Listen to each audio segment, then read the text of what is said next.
Mallika and the Cobra, written by Vinita Ramchandani, narrated by Ranjan Kamath. Mallika and the Cobra. Mallika loved mango trees. Indakutti, Ammamma would say often, you must have been a bird in your last life. You love mangoes as much as birds do. What do you do up there? Oh, I just sit there, Mallika would say. It is very cool under the leaves, and of course there are mangoes to eat. Mallika was not given to talking much. She had loved mango trees from her childhood, and that love only grew as she grew.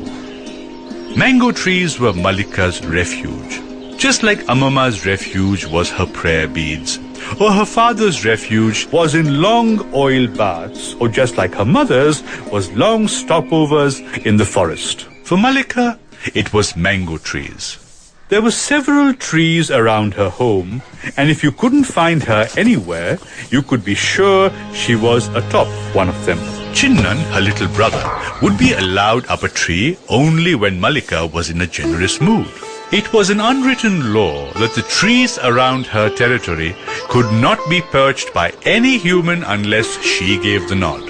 Mallika could not explain to anyone, not even Ammamma, why she loved the smell of the tree or how she loved to watch the buds of new leaves poke out, translucent, shiny and smooth under her chubby fingers.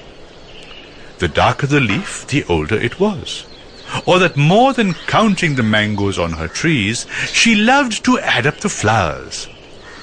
The tiny clusters of whitish-green flowers would have flies humming over them all day long, and it was fun to see how many of them became mangoes.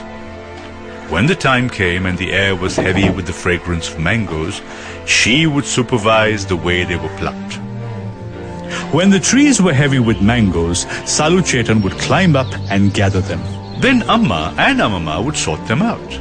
God knows how they decided it, but some were kept along with their long stalks for pickling. Some were chosen to be made into raw mango squashes, others would be kept inside the long wooden rice box to ripen, and still others would be chopped and dried so that they could be used in curries and chutneys.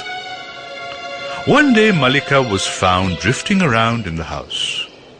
It took a few days of silent wanderings for Ammamma to notice that Mallika was not making her way to her usual mango treetop. "What is the matter, girl?" said Ammamma. "Not going out to play?" "Ammamma, there is a snake," said Mallika, "just below the gnarled root that sticks out of that old mango tree. I won't go there again." "Why didn't you say so, Mole? Come with me. We'll see if the snake is a poisonous one." "It's not poisonous," said Mallika without looking up. "I saw the scales on its head." Ammamma slowly rose from her seat and came near Mallika.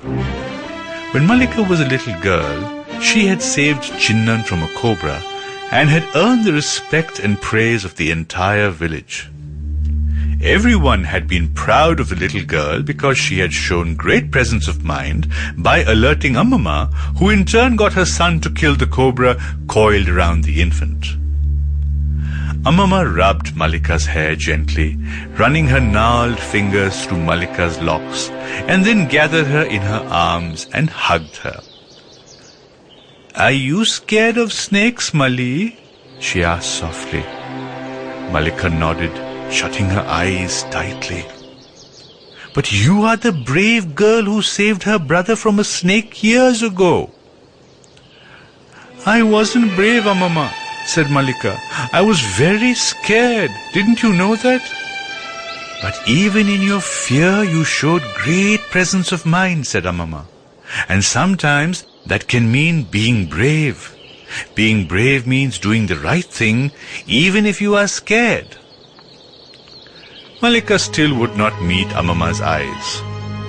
Ammamma continued, "But why are you scared of the snake? Didn't I teach you that no animal would hurt you unless you threaten it or it felt threatened by you? Snakes are gentle, shy beasts. A snake would rather avoid you just as a scorpion. Sample complete. Ready to continue?